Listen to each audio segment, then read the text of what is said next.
Salam hörmətli izləyicilər. Ömrünün 25 ilini sürgündə keçirdən Azərbaycanlı rəssam Ələkbər Rzaquliyev 1903-cü ildə Bakı şəhərində qəssab ailəsində dünyaya gəlir. Kirpi jurnalında çıxan karikaturaları görərək onda rəsm əsərləri çəkməyə həvəs yaranır və Bakıda rəssamlıq məktəbini bitirir və ali təhsil almaq üçün Moskvaya gedir və Moskvada rəssamlıq üzrə ali təhsil ixtisasına yiyələnir və o dövrdə Moskvada Nazim Hikmət və o dövrdə məşhur Meksikalı rəssam Rivera ilə tanış olur. Onun indiyə qədər gəlib bizə çıxan əsərləri Azərbaycanlı qadın və pəhləvanlar əsəridir.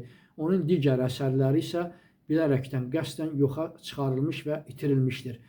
1928-ci ildə Ruhullah Axundov buna təklif eləyir ki, Bakıda da bir sərgi keçirsin və belə də olur. 1928-ci ildə o bir sərgi keçirdi, lakin sərgidən bir neçə gün sonra o həbs olunur və ona ölüm cəzası tətbiq olunur.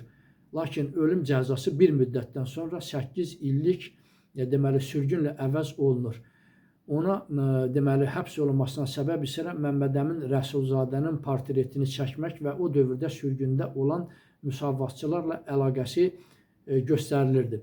Beləliklə də o 8 il sürgünün 5 ilini deməli Sibirdə keçirdir, 3 ilini isə Arxangelskdə yaşamağa icazə verirlər.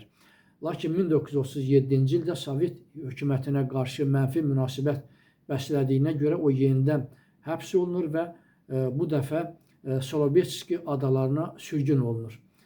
1947-ci ildə sürgündən qayıtdıqdan sonra Şəki şəhərində yaşamağa davam edir, lakin 2 ildən sonra yenidən həbs olunaraq Krasnoyarsk diyarına sürgün olunur.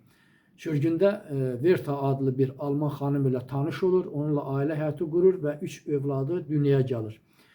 Stalinin 53-cü ildə ölümündən sonra o sevincdən bir müddət onun dili tutulur və 1956-cı ildə bəraət alaraq Bakı şəhərinə gəlir və öz rəssamlıq fəaliyyətini davam elətdirir.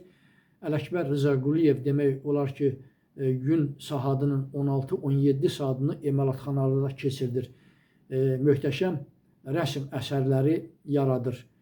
Deməli, 1974-cü il yanvar ayının 31-də dünyasını dəyişir. Ələkbər Rzaquliyevin rəsm əsərləri dünyanın bir çox dövlətlərinin muzeylərində, o cümlədən də Azərbaycanın incəsənət muzeylərində saxlanılır. Allah rəhmət eləsin, kanalıma abunə olmağı unutmayın.